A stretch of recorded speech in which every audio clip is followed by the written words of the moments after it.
Good morning, good afternoon, good evening, wherever you are located. Welcome to People First, the Heart of Business. My name is Gabriela Castro-Smith, and I am a workforce strategy advisor with Trade in Motion. We provide data that helps companies to build their workforce pipelines. Through this podcast, we bring together leaders from the mining industry to discuss not only projects, operations, and business strategies, but most importantly, the people behind them. Because we strongly believe that successful companies are built by their people. Today, I am so glad, and it is my pleasure to welcome James Stewart, the Director of Environmental and Governmental and Community Affairs at ASARCO. Welcome to our podcast, James. Thank you, Gabriela. I'm really excited about being here today and discussing my perspective on mining and hopefully sharing some insights for you and your audience. Yeah, thank you very much. I want James to introduce himself, nobody better than him, to tell us about his career, his experience, and expertise in mining. Well, thank you, Gabriela. You know, I like to think of myself as a modern miner. You wouldn't think that. I've been in the mining industry for 32 years. I was fortunate enough to grow up in mining towns across Canada. And so I had the opportunity at a young age to see how mining impacted the communities positively. And so my perspective was really, wow, mining is exciting. It has great professional opportunities. A lot of my family members, including my mom, worked in the mining industry. So I had some good role models that helped me see the value of mining. When I was in high school, I had the opportunity in Canada, they encourage you to go see the guidance counselor before choosing which career path you're going to go on. And at the time, you know, I appreciated mining, but I asked the guidance counselor, okay, what are some of the highest paid associate degrees that you can get coming out of high school? I knew I wasn't going to go to university, but you know, in Canada they have the similar to the States community college. So it turned out mining technologists were one of the higher paid professions. So that really solidified my interest in mining. I had the opportunity to go to a specialized community college in Northern Ontario called Haileybury School of Mines. And that was great. That really taught me kind of how to be a miner. Then I continued my education at Michigan Technological University. That's really where I learned how to do, you know, be a critical thinker, understand the engineering side of the mining industry. My career really, you know, started working underground as a laborer in mines in Northern Ontario, gold mining. So I had the opportunity throughout my career to see underground operations, open pit operations. Then as my career advanced, of course, got involved with engineering, mine planning, ventilation, rock mechanics. Over time, that transitioned to supervisory roles, pit operations, pit management. When I started my career here, my current company with ASARCO 20 years ago, I had the opportunity to run the pit at the Ray Mine. But however, over time, you know, as I became more of a leader, I had the opportunity to get involved with special projects and more, you know, mining is highly regulated. And so I got the opportunity to engage in some permitting projects related to some of the big facilities here in Arizona. So that got me into the environmental side. Of course, engagements with regulators, consultants, and communities kind of opened up the opportunity to get more involved with community outreach, of course, and government affairs. So today I help support all aspects of environmental government, community affairs, and really it's some of the most exciting experiences that I've had in my career. Yeah. And you have many different, now that I see, experience and expertise in really many different areas, which is, I mean, very good because you had that opportunity. Yes. And, when I started my career in mining, my professional aspirations were to be, maybe at the end of my career, I might be a mine supervisor, maybe a superintendent at one of the operations. But I've been so lucky. My career has been so varied. All the opportunities that the mining industry has afforded me. I've been in the mining industry, but I've held so many exciting jobs. And that's one thing I think that, some of your audience or listeners might not understand, that, mining itself has so many different disciplines. We can talk about geology, the engineering, the exploration, mine operations, but there's, so many other opportunities, on the environmental side, working with regulators. We have technicians on the ground, data scientists, of course, community outreach people engaging with our communities. We have doctors working at our operations. We even have a veterinarian working at one of our operations. So it's, there's so many opportunities, and, I call myself a mining engineer, but I've done so many different things throughout my career. It's kind of like a jack of all trades. You say expert, but I'm really an expert in nothing, but it's more of a jack of all trades. Yeah, and then the mining industry gives these opportunities for young generation to work in different jobs and well-paid jobs. Yeah, now you see in automation's a big opportunity here at the operations. The U.S. now, a couple of the mining operations, including the Ray mine, have autonomous trucks. And in general, the mining industry is higher paying jobs, and really, I've seen not just my family, but other families. You can raise a good, healthy family and have the opportunity to, the extra money you make to travel, do sports, really a comfortable lifestyle that the mining industry affords to its professionals and people that work in the industry. And one of the things to mention is that living in a big city is not everything. You can have a very good life living in the countryside, living out of the big cities. And as you said, you can provide everything to your family. It doesn't have to be in the big cities. So that's what also the mining industry, it's an advantage. Maybe some people think that it's a disadvantage, but I think I'm from Mexico City and I live in a metropolis to Phoenix, but I mean the area where I live, it was like my neighborhood in Mexico City. But there are other things, very good things, that to live in a small place rather than in a big city.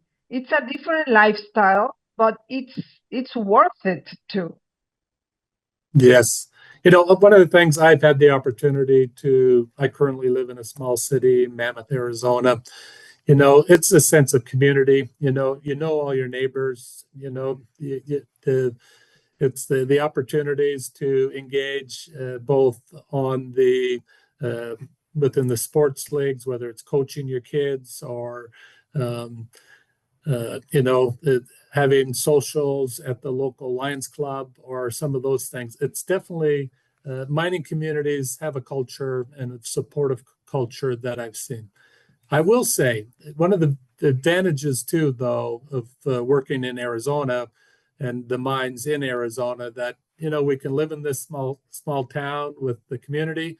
At the same time, within a short drive, you can be in Phoenix or Tucson and have those additional amenities that can support your interests. So that's definitely, when we think about Arizona, that's one of the benefits. I have worked in Northern Ontario, in mining communities where, some weekends we drive 3 hours to go to McDonald's to get a burger. So, there's great things about the small communities and the camaraderie and the effort that everybody puts into making the community great. Yeah. Now that you are mentioning Northern Ontario, in 2 weeks I will go to there's a mining event in Timmins. Timmins, wow, I didn't know that, but it's funny you say that because that's where I started my career at work for Placer Dome and Timmins. Yeah, in the transition between college or the Hillsbury School of Mines and Michigan Tech, I worked for Placer Dome underground and as a long hole blaster. And a good story I'll just share with you is I was underground working one day. So, down, 2,000 feet underground, loading explosives into blast holes. Maybe they're 100-foot holes. You kind of have a machine that you hold and it shoots the explosives up into the hole. And I saw, they call it a back in underground operations. And there was kind of a slip, a crack in the ceiling. So that day before the shift ended, I hammered a piece of wood into that crack. And just to see, I learned at college, that's one of the techniques you can see if there's any movement. So I came back in the morning, same stope, same work area, and that piece of wood was on the ground. So I mentioned to my supervisor when he came in, and he said, okay, I'll get the geotechnical engineer to come down, take a look. And sure enough, that afternoon, the geotechnical engineer came into my stope work area. He was there for 2 minutes, and he said, James, you can go back to work. There's nothing to worry about here. That moment, I decided I'm going back to school. I'm going to become an engineer, and I'm going to be the one who decides whether it's safe or not to go back into that stope. Wow. Yeah, so Timmins, Ontario was really, really where I really learned my trade, I guess you can say. The underground operations. What a great mining community that was. Long history. The mine I worked at the time had been there for 100 years. It's mining gold. So you can just imagine the economic impact that had on that community. Yeah. And Timmins is still a thriving mining community, and probably one of the better times of the year to go to Timmins. It gets a little cold in the winter. Yeah, I know it's cold, but now June would be perfect to go there, and I will explore a little bit because it seems that it's a very nice area. I've never been there. First time that I go to this mining event because they are having challenges to find workforce. And yes. I understand it's cold, it's in the middle of, so that's why I'm attending the event, to help the companies and to understand, because every region has different challenges. In Canada, in that region, the companies say that, it's very cold for a long period, and not everyone wants to stay there for the 8 months of cold. So it depends the region. The workforce challenges are different.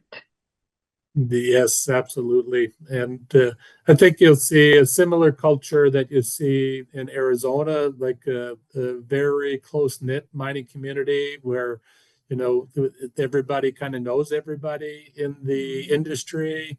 And the same thing in the Timmins, Sudbury, Elliott Lake Yeah, region up there in Northern Ontario. One thing that I'll share, though, I miss the winter activities. And when you live in those communities, you have to get out and enjoy what you have out there, whether it's yeah, curling, exactly. hockey, snowmobiling, skiing, ice fishing, those kind of things we don't have the opportunity to do here in Arizona. And Yeah, that's true. I do miss some of that stuff. So it's kind of where you are. Take advantage of what amenities they have available. And Timmins is a modern mining town, so there's lots of activities, and I encourage you to go check out South Porcupine. It's a subdivision of Timmins, and another mining community where um, kind of a small town close to a bigger town in a way that Okay, you'll see. okay. So Nice, thank good for you. you. When Yes, I'll be back, I'll let you know how it went. good. I'm looking forward to it. I'd be intrigued to hear how your experience went. Yeah, thank you very much. And well, the topic of this podcast with you is development with purpose. So tell me, what does development with purpose mean to you personally? Yeah, great. I've discussed my long career and the different opportunities I've had, and to me, I've come to realize it really, really comes down to a few key things for me, and I think about it under the development with purpose philosophy, and to me, it's about growing, promoting, and protecting people, planet, and really the prosperity of the company, but the communities around us. And that's all about operating with a long term mindset. Uh, it's really about understanding that mining operations affect not just the employees, but the communities, the water Yeah, resources and infrastructure around us, the ecosystem, and of course the economies of the communities around us and the economies of the future.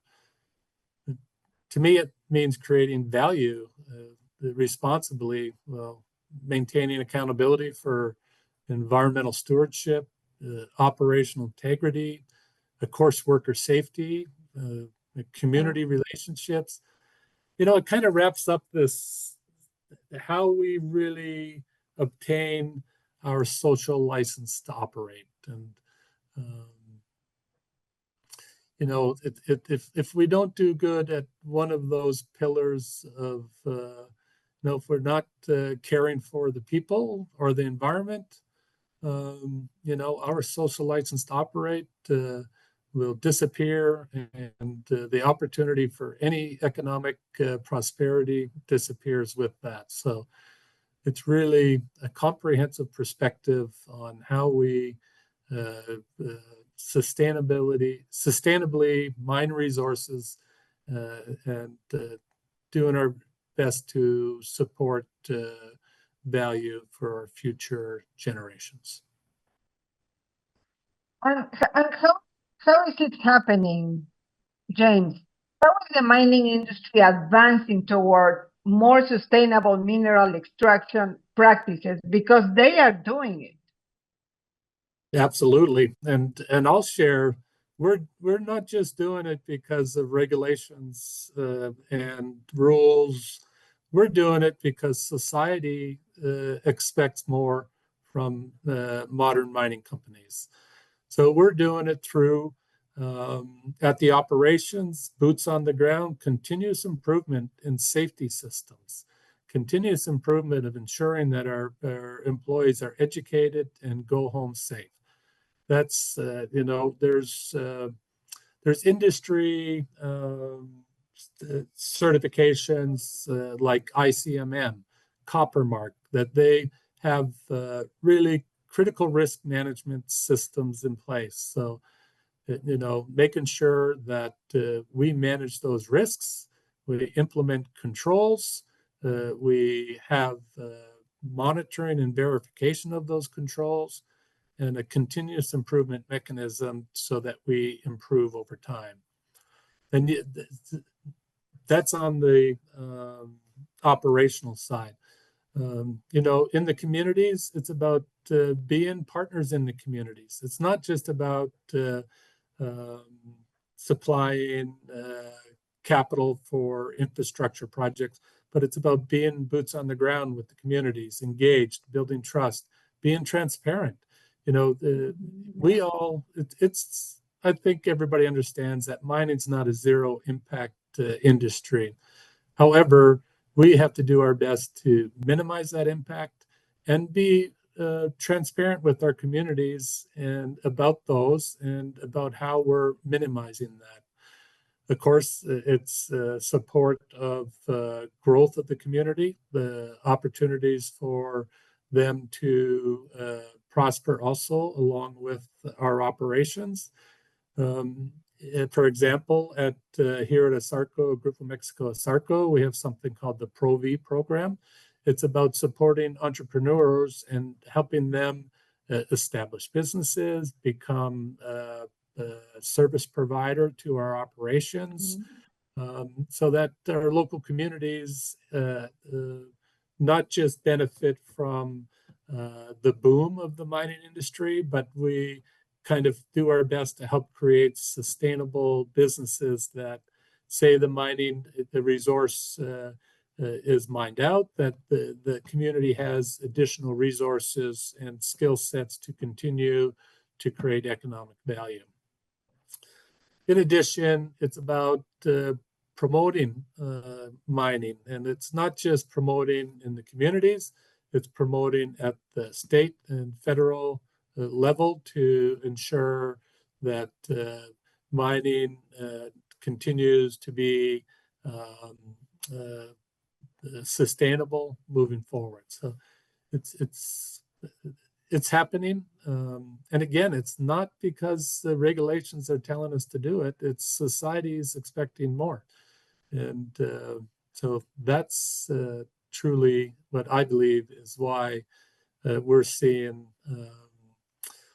such a decrease in our safety incidents. For example, ASARCO incident rate has dropped dramatically over the last 5 to 10 years, where it's one of the best in the country relative to safety.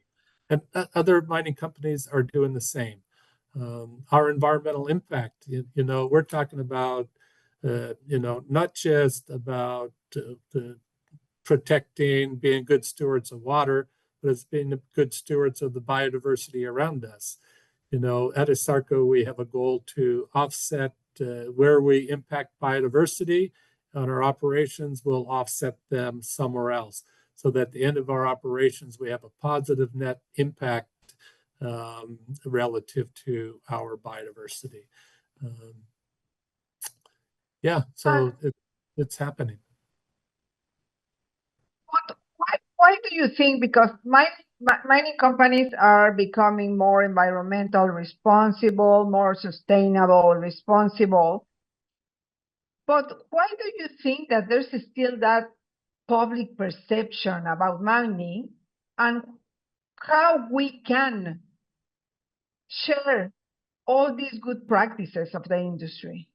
Yeah, I think you're right on point. And, I personally blame the mining industry for that lack of education of the general public about truly what modern mining is. Mining companies are good at mining mineral resources. We're good at getting to making it efficient, doing efficiently with the resources we have. So generally, mining companies were not about I'll say PR, marketing. That's not our expertise. And I think that's been at our own detriment that we haven't been as present, um, uh, forward facing with our communities and with really the region, the state, and the nation as a whole. Um, so I can understand why, I was on a plane a month ago and the lady sitting next to me, we struck up a conversation. Of course, I'm talking about mining, and she said, "Oh, I didn't know there was still mining." And it's like, "Oh, okay." So it's some of that, and I don't believe it's her fault. I believe it's just Of course. we haven't, really been good educators about mining to our society in general.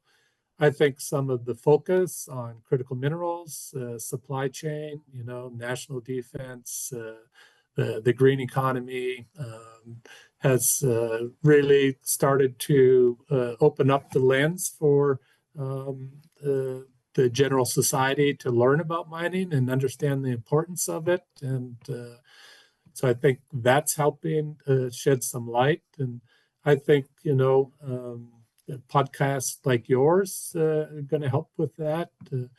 Engagement with universities, universities stepping up. Of course, we have the University of Arizona, ASU, of course, there to support it. But it's a team effort, and it's going to take all stakeholders to really help educate society about truly how sustainable mining is and how it's changed from the past, and what we're doing now to protect the environment, protect the people and the communities around us.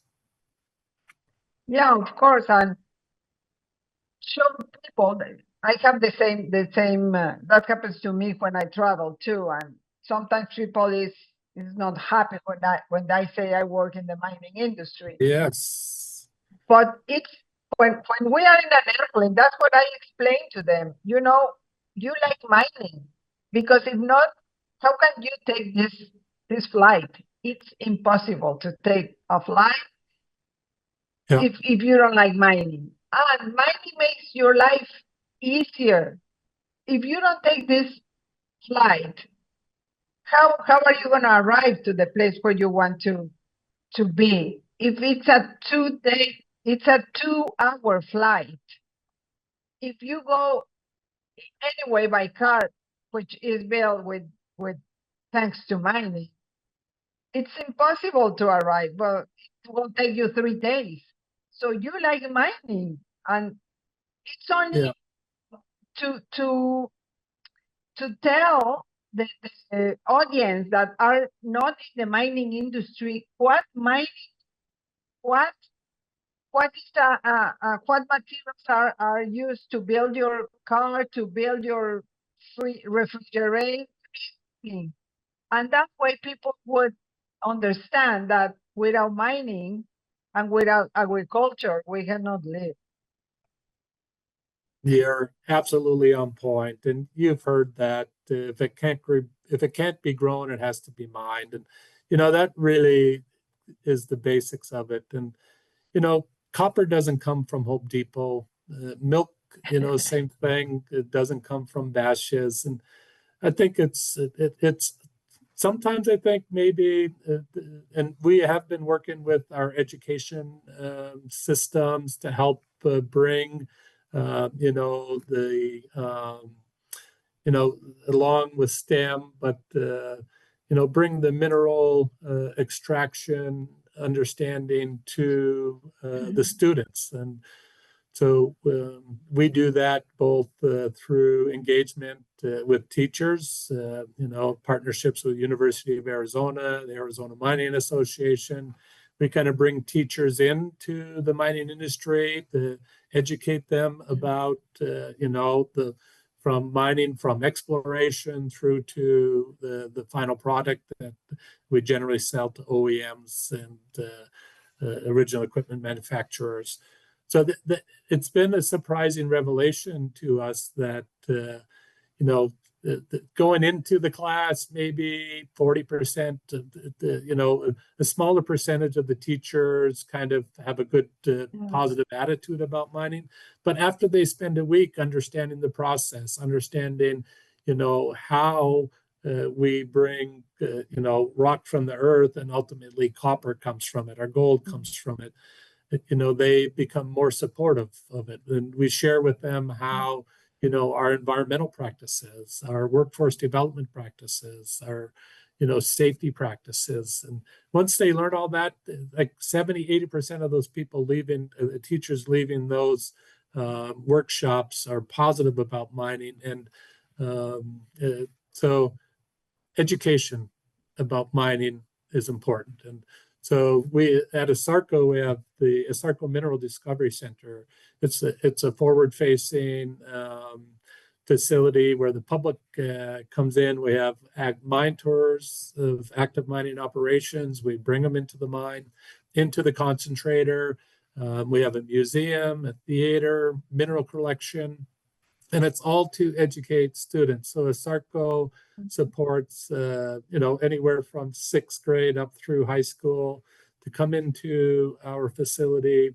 And so they can learn a little bit more about the mining industry, how it operates, how sustainable it is, and really opportunities for workforce development also.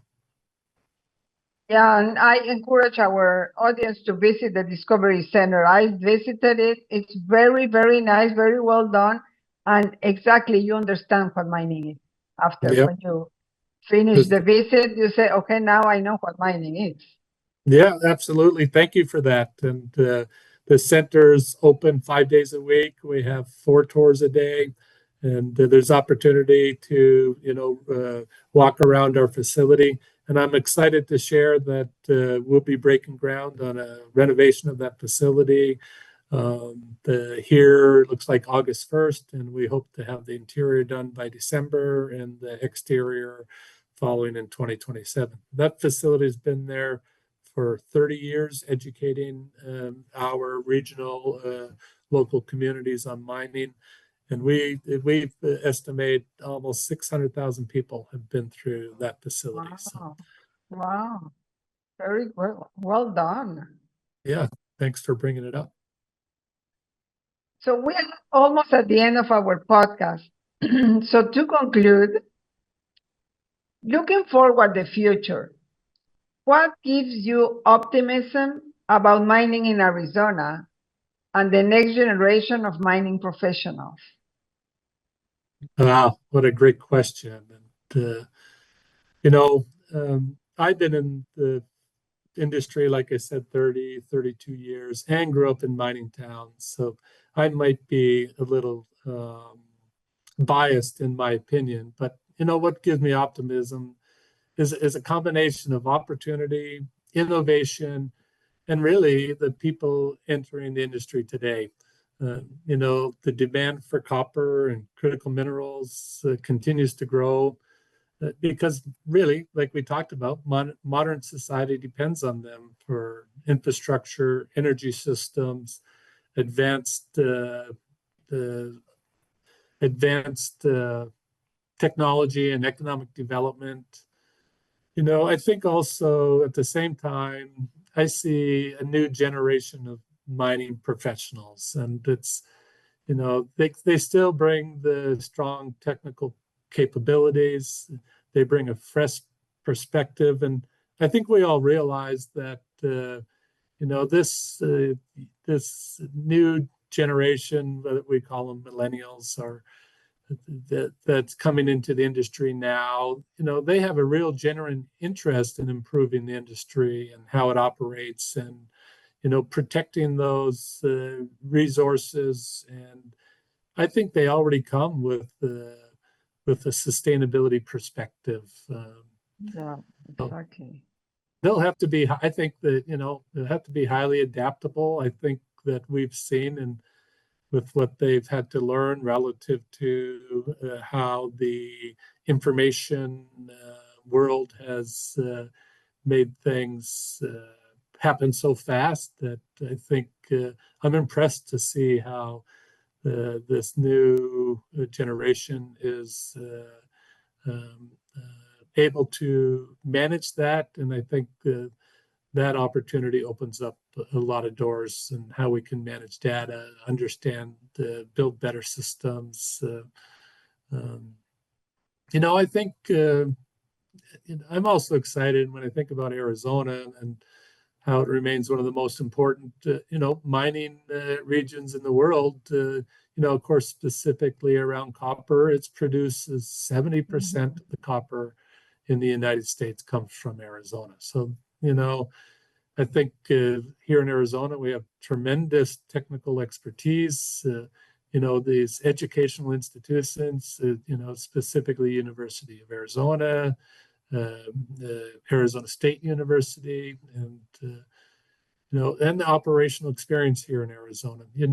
We have a lot of I'll call them greenfield new operations, copper operations, looking to come into production here in the next 5 to 10 years. That's exciting.